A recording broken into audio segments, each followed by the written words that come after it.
расман муҳорибаи рейтингӣ дар вазни 61 килограмм байни панҷум рақами рейтинг Пётр Ян бо рекорди 16.5 ва ҳафтум рақами рейтинг Сонг Ядонг бо рекорди 27 рӯзи 10 март дар турнири UFC 299. ассалому алайкум дӯстон, хуш омадем ба шабакаи мо. дар навори имрӯза барои шумо тозатарин ва муҳимтарин хабарҳоро аз ҷаҳони ММА омода кардем ва боварӣ дорем ки навор ба шумо писанд меояд. барои ҳамин наворро то охир тамошо кунед. мо бошад оғоз мекунем. дӯстон, қуръони бепул барои шумо. барои қуръони бепул ба даст овардан аз ширкати шифофармо доруҳои гиёҳӣ харидорӣ кунед ва онҳо ба шумо қуръон ҳадя мекунанд. шумо метавонед ки аз ширкати шифофармо ҳама намуд доруҳои гиёҳиро бо нархи дастрас ва сифати олӣ харидорӣ кунед. доруҳо барои хароб ва фарбеҳшавӣ, барои дарди дил, дарди меъда, пастаҳо барои хунукзадагӣ ва қавӣ кардани мардонагӣ, равғани усма, хилба, равғани сиёҳдона барои ҳамаи дардҳо. худи ҳозир ба номерҳои дар рӯи экран буда занг зада доруҳои даркории худро бо нархи дастрас харидорӣ кунед ва ҳамин гуна ҳам доруҳои даркории худро дастрас мекунед ва ҳам соҳиби китоби қуръон мешавед. имрӯз пулҳои коркардаи иштирокчиёни турнири UFC 296 маълум шуд ва ҳозир пешкаш шумо мекунем. пулҳои коркардаи Леон Эдвардс $1,642,000, пулҳои коркардаи Александр Пандожа $942,000, пулҳои коркардаи Колби Ковингтон $782,000, пулҳои коркардаи Коди Гарбранд $511,000, пулҳои коркардаи Стивен Томпсон $416,000, пулҳои коркардаи Шавқат Раҳмонов $306,000, пулҳои коркардаи Педи Пимблет $304,000, пулҳои коркардаи Тони Фергюсон $271,000, пулҳои коркардаи Ҷош Эммет $261,000, пулҳои коркардаи Брендон Ройвал $182,000 ва пулҳои коркардаи Тагир Уламбеков $34,000.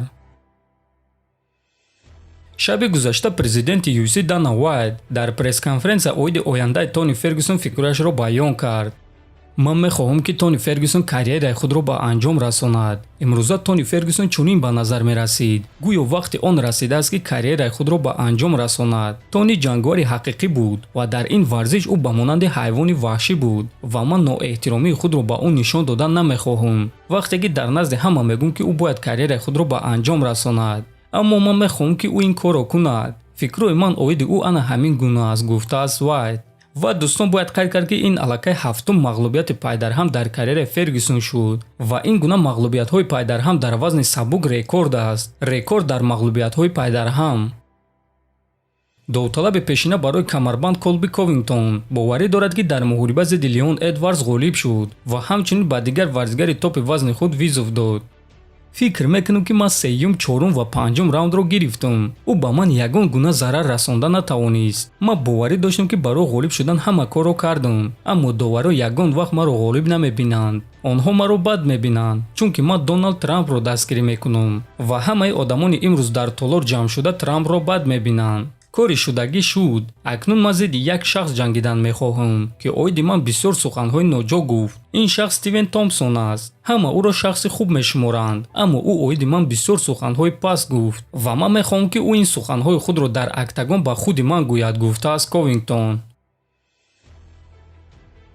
дӯстон, чӣ гуна ки аллакай аз навораҳои гузаштаи мо медонем, рӯзи шанбеи гузашта пресс-конференсия ва аввалин муҳорибаи рӯбарӯи Александр Волконовский ва Илия Топурия баргузор гардид ва ин пресс-конференсия ва муҳорибаи рӯбарӯи онҳоро варзигари тоҷик ҷангвари ин вазн Муҳаммад Наимов бо диққат тамошо карда дар охир чунин суханҳо навишт: UFC, ман тайёрам ки барои ин муҳориба ҷангвари эҳтиётӣ шавам, навиштааст Наимов ва ҳамин гуна Муҳаммад Наимов фаҳмонда дод ки барои муҳориба зидди Любой ҷангвари вазни ним сабук омода аст. бояд қайд кард ки Муҳаммад Наимов дар UFC аллакай 2 муҳориба гузаронида дар ҳар дуяш ғолиб шудааст ва ҳозирашда маълум нест ки муҳорибаи навбатии худро ӯ кай ва зидди кӣ мегузаронад.